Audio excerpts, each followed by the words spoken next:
Hello, and welcome to Indie Encounter. My name is Mark Wilson Jordan. The mission of our show is to give independent performers and artists access to as wide an audience as possible and to give you, our viewers, a window into their art, their artistic process, and why they have chosen their particular avenue to connect with the world. All art is about communication and connection. Let's meet today's indie artist, singer-songwriter Steve McKnight. Steve, welcome to Indie Encounter. Well, thank you, Mark. Good to have you here. I'm glad to be here. Now, for many years, you were a member of the band Cry Wolf. Yes, and I still am. And you still are. After all these years. And you are writing songs for them, but you also write songs for yourself. I do. And we were talking a little earlier about the contrast between writing songs for a band and writing songs in the singer-songwriter arena. Why don't you tell us a little bit about that? Well, I think that when you're writing songs with a band, it's more of a democracy. I mean, you have a lot of, and sometimes in that democracy you have differences of opinion and different perspectives that you don't necessarily have yourself. And I think the beauty of that is good ideas can come from anywhere. And by having that input from the other people, and those different views, which you may not agree with, but actually when you hear it, and when you hear it played out, either lyrics or melody or maybe a drum beat or anything, that sometimes you just get a better end result as, in the end. So it's really good for the songwriting to kind of have a little bit of that tension and open that up, and so that everyone is contributing and participating. That way it's just that much better. When I'm writing myself, I don't have that input from anyone else. It's just me. So sometimes if I'm stuck on a part or I don't get that other view or that other perspective that gets me off of that and moving forward, sometimes I have to just put it down and come back and pick it up later. And but it's they're slightly different processes, really. And with the band, I'm responsible for music. I'm responsible for some melody lines, background vocals, and some arranging. The singer writes the lyrics, and so lyrics for me has been kind of a newer area as I've gone into this songwriting myself. So I've been delving into that a little more. Where do the songs come from for you?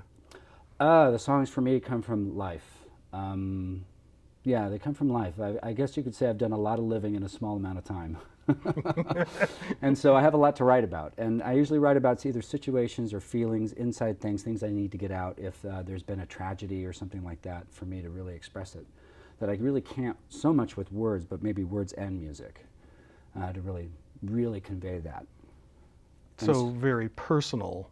Yeah, for me it's personal. And the way that I described my songs is songs about death and destruction to pretty music.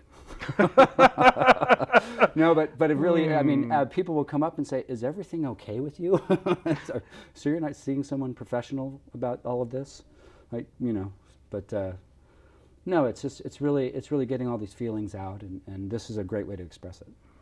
Well, if people are coming up to you asking those questions, that means that you, on some level, are being successful at communicating the kernel feelings that are bubbling inside you, and you're brave enough to share them. I think that's what it is. You have to be brave enough to just let that come forward and sort of let it hang out. And that's what I find in probably most of the really, I guess, artists that I consider valid are the ones that really do that. They're almost naked in front of people. They really express what they're feeling, and it's a real powerful for them, and they convey it that way. I don't know if I consider myself an artist, just a musician that writes songs, and there's an artistic element to it, but I don't know if I'm an artiste. Oh, okay. But you're working on the craft. Yes. You can do things rather efficiently and write a good song, and maybe once in 100 you write a perfect song. Yes, I am after the perfect song. I don't think I've ever if I find it, then that might be the end of it. I have to spend my whole life searching for that song. No, it's then really you just play it over. Yeah, it's really just a great, just that ultimate melody and message and that thing that you convey that really touches people. That's what I'm after. Okay. Now I noticed you brought a guitar with you today. Oh, What is this? Yes. Yes, because you asked me to, Mark. Oh, okay. So it shouldn't be a surprise to me, Right. right? So are you working on a song currently that is maybe in a shareable state? Oh, you just put me on the spot. No, I have songs that I've written acoustically that are different from the band. I guess Cry Wolf would be considered a hair band from the '80s that grew up. And as we grew up, some of us became follically challenged. So I can't really call myself a hair band per se, but came from that era. But congratulations for embracing your status. Exactly. I say embrace it. No comb over, none of that. Just go with it. Just go with it. I'm getting So, there. but you know, in terms of the acoustic tunes, I really delved into that and really said, I'm going to start writing lyrics. I'm going to do that and see if I'm any good or if anything strong comes out. And so that's what I've been. Well, I was writing songs with the band. They're very sort of different. Some of the acoustic songs that I write do lend themselves to electric, you know, powerful guitar and heavy drums and all of that. They can. So it's just a different flavor. Different flavor. Yeah. Yeah, because you're acoustic here and the band is electrified. It is, but the band is very dynamic. So again, you can lend itself to soft, very soft, all the way to really loud and heavy 4-part harmonies, you know, many different things. So yeah, it's just, and you know, I've done other things musically. I've delved into film scoring, and I've written that, ambient music, completely electronic music. I did a internal commercial thing for Amgen, so healthcare, and making it sound really sort of scientific and on the cusp of technology. So it was really electronic versus, you know, what I do here on an acoustic. So there's a range. Cool. Yeah. So, You want me to play something? Would you like to share something Play us acoustic? something? Yeah. Yeah. So the first song that I can play for you is it's about something. It's called Unsleep, and it's really about something that really bothers you, or you just can't come to closure with. And what happens is it nags you. So your conscience is sort of nagging you when you're just trying to get some sleep. So that's it. So here we go.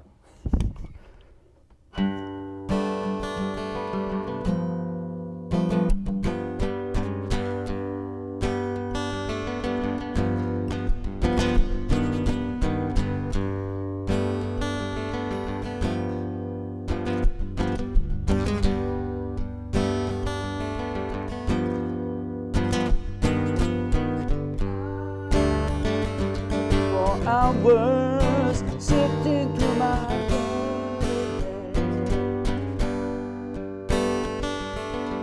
The well-worn lines of truth cut deeper than the waves of sorrow.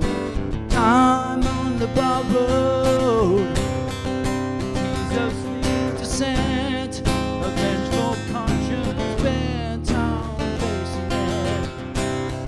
The haze of waking life dragged through all its strife, reliving it. I try to let go. My head, it already knows. I try to let go. My bones, they already know.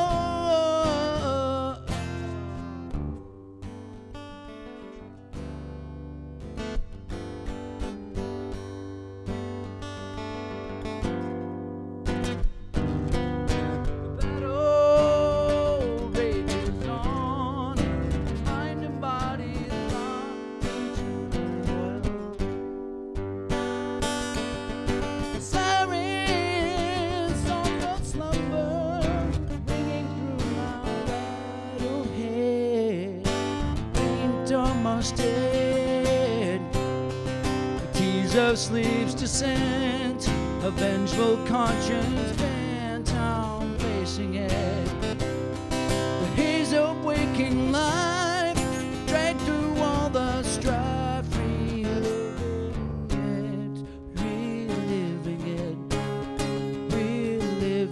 it.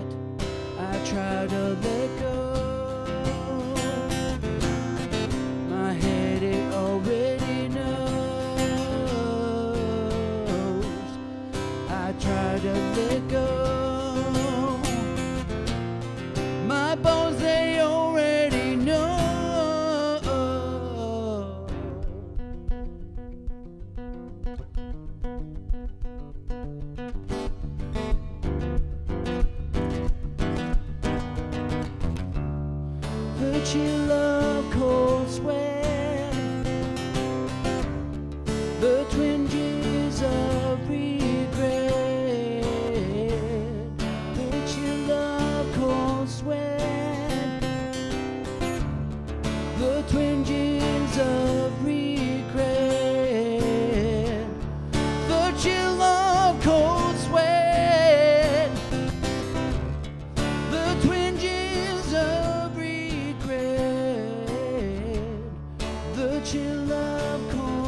like that. Nice, Anyway. nice. So when you sit down, when you wrote that song, strum comes first, chords come first, a lyrical idea. This came first. It was the.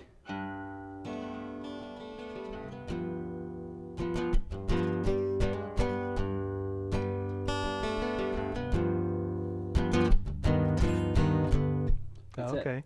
That's where it started, and I guess the whole idea of that sounded very sort of temporary, tentative. It sounded like this unfinished thing. It didn't resolve. So then I started from there. Then I go, okay, that sounds like something that's bothering you, like something that's really nagging, and you just can't seem to close it. And it happened to be what was happening at the moment.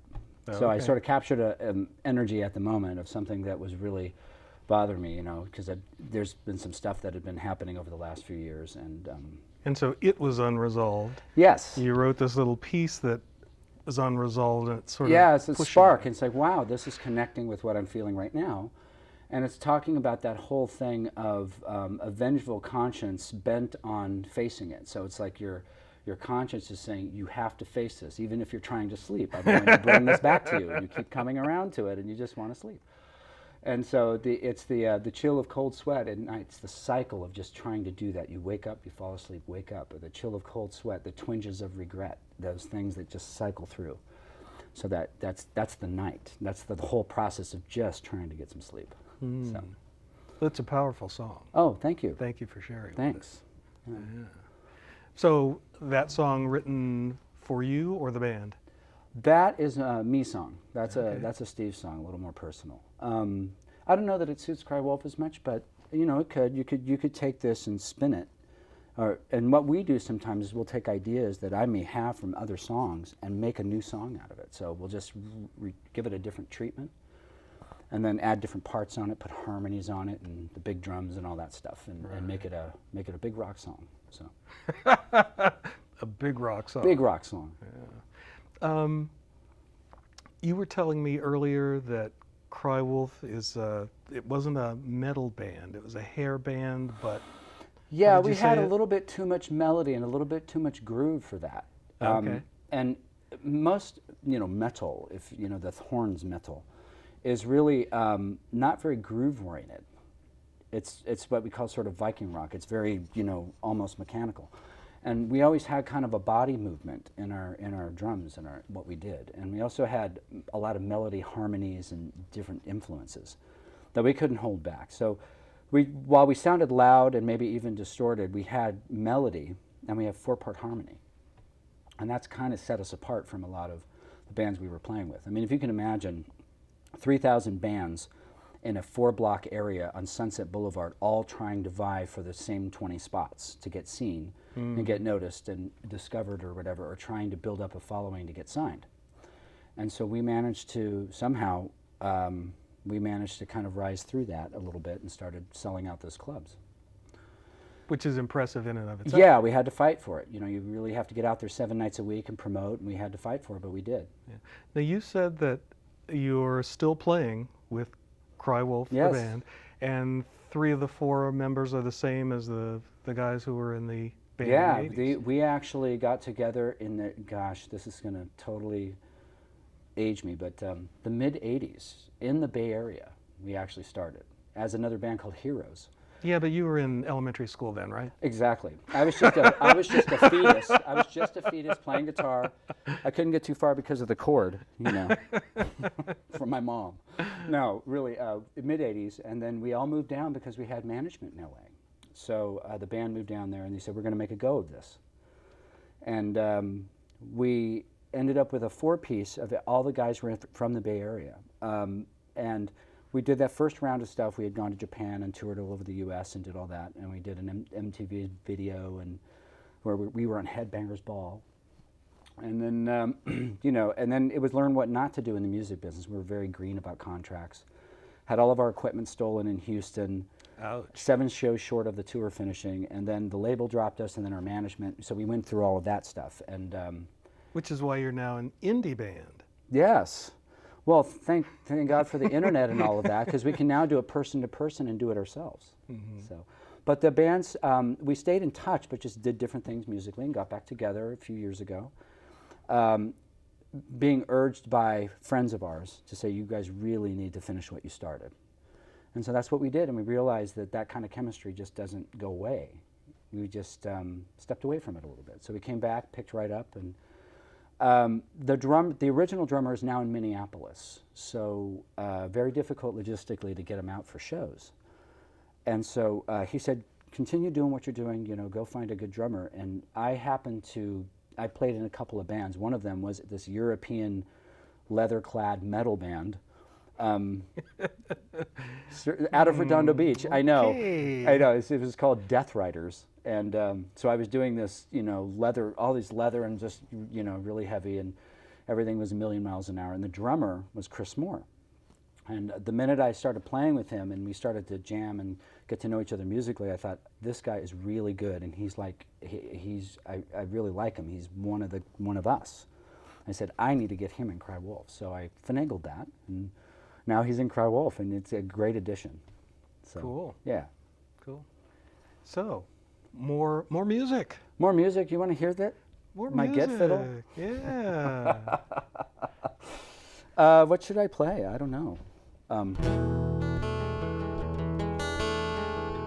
Okay, so what I can do is a song called "Ought to Be," and this is a song about you sort of waking up a little disoriented, and you realize you've gone through something powerful, and you've realized you purged something, and it feels like the whole world has just gotten lighter. So. Okay. There you go. So here it is. It's the other side of this Unsleep thing. Yeah, exactly. Okay.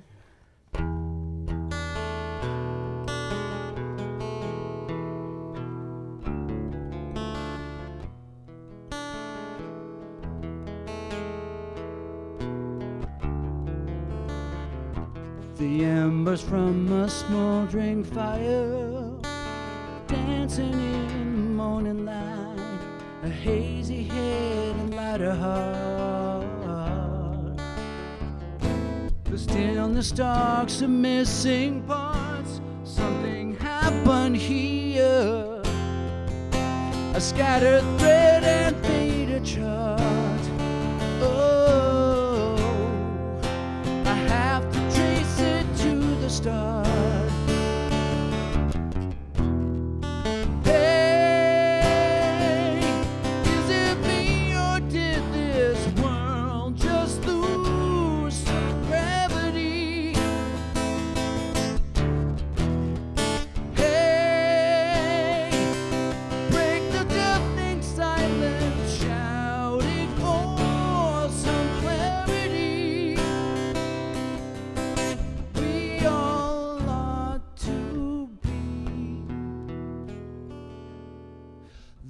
Should be a trace of skin I share, littering this broken trail. Can another wave of time obscure? If the pace picks up, I get tripped up, getting drunk with fear. Have I really gone this far? Oh, was I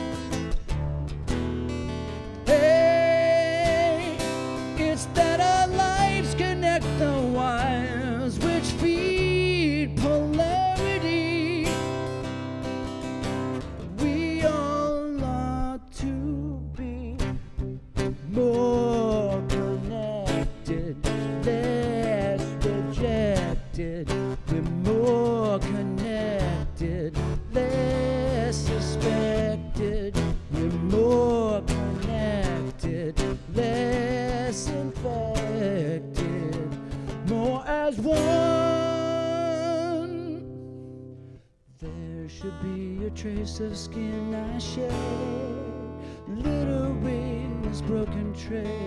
Can another wave of time obscure? Hey!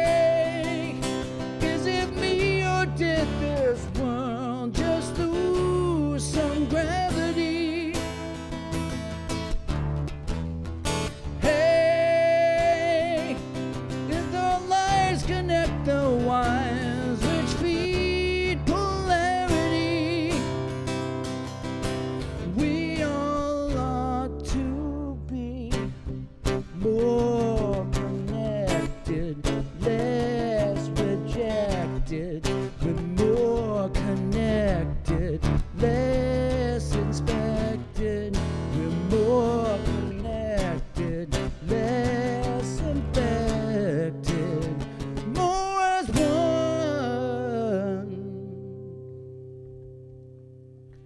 There's another one for you. Very nice, very nice. So lyrics, rhythm, rhyme, repetition, all the stuff that goes into making a song, and the emotional impact. Yeah, it's really got to mean something. Yeah. That's really important. And I came from a whole era of guitar players where, you know, it was mandatory that you had to practice 10 hours a day. It was mandatory that you had to study classical, that you had to be able to do Paganini violin concertos on electric guitar. So I came from the gunslinger kind of era. But then I was always after that other side of it, which is I'm after a strong melody, I'm after a powerful tune, and I want to communicate with people, a lot of people. I really want it to mean something. I want this to matter. And so that was the biggest thing. So I've been working on balancing that. And really, in songwriting, a lot of what you try to do is you try to say, extract from what you're doing, whatever the rhythm is, wherever it is, and say, what's really important about that? Is it the drum beat? Is it the melody's important? But what's really important about that melody? Is it the way it moves up? Is the movement of the notes? And really drive that home, really make it stand out, and use the idea of contrast and color dynamics and these things to really convey what you want and create that environment for the song. For the vibe that you want to present, you create that environment in the music for it to happen. So that's what I've really been focusing on lately. Cool. And it's nice because it's a lot less playing, actually. But when you do that kind of stuff, it makes it stand out. It makes it meaningful. Right, but you're coming from a place of high technical ability to then pair back to the core. But not thing that that you penchant. A wanna- lot of guitar players have that penchant where it's, ooh, there's an open space. I'm going to fill 40 notes right in there. I think I can cram 40 notes in there. You know. Well, And I've heard that's it. all great and fine, and it's impressive. But after a while, impressive is like cotton candy. It's real sweet, and you know, you get a jack from it initially, but then it just wears off. It doesn't really have any. We want it to mean something. That's all. Cool. Yeah. Well, congratulations on the songs that you've written. Congratulations on Cry Wolf the band and getting back together and Oh, thank you. working on that from the indie standpoint. Yes, 'cause, yeah, from a you know, grassroots kind of level, we're now able to connect with people person to person. I mean, which our is great. website activity. You know, we're not at that point of like the 50,000 friends, but we're in the 3,500 friends range, and always looking to get that out there and connect and get our music out there. And you know, Well, we talking to people, playing Yes. for people. That's That's the why I way you get appreciate there. this opportunity. This is great for us, and we've done a few other spots as a band where we're all crammed into this small room. The drummer has enough to bring one drum and just That's play. interesting for the drummer. but Well, you can work with it. yeah, we're going to have to stop here, but Okay. thank you for coming today. Sure. Appreciate your participation, and we'll have people look for you online Yes. and look for this show. Thank you very much, Mark. You're welcome. All right. This has been Indie Encounter, a journey into the world of the independent creators of art and artistic communication. I want to thank today's guest, Steve McKnight, for sharing his perspectives on music, songwriting, and the music industry with us. If you want to find out more about today's guest, check out his Twitter feed, his Facebook page at Cry Wolf the Band, and their website, www.crywolftheband.com. Check out our website here at PasadenaCommunityNetwork.com and select the Arroyo channel. You may also check out my website, markwilsonjordan.com, for additional contact information. Thanks to our director, Lilia Fernandez-Gaspar, and crew for making the show possible. Thanks to all of you for watching. We hope to see you here again when we embark on another Indie Encounter. All right.